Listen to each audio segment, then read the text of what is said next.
আমার প্রাক্তন গার্লফ্রেন্ড কবিতার বড় ভাই, উনি আমাকে এতটাই অপছন্দ করতো, আমি যতবারই আমার পরিবার থেকে তার পরিবারে বিয়ের প্রস্তাব দিছি প্রত্যেকবারই রিজেক্ট করছে, এবং কি সব ধরনের মানে তুচ্ছতা ছিল, মানে দেখতে অসুন্দর, আমি এটা ওটা করি, মানে যেগুলো না করছি সেগুলাও মানে নিয়ে আসছে। পরে আমি ভাবলাম যে না, আসলে সম্ভব না। পরে আমি আস্তে আস্তে নিজেও মুভ অন করি, যে যা হয়েছে হয়েছেই থাক।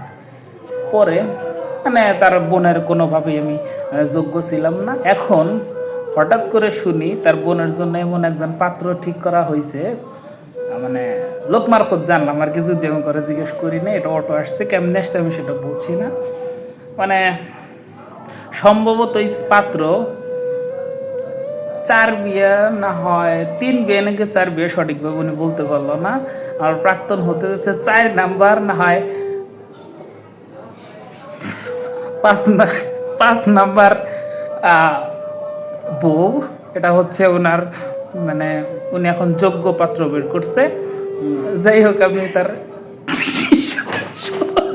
সুখী কামনা করি।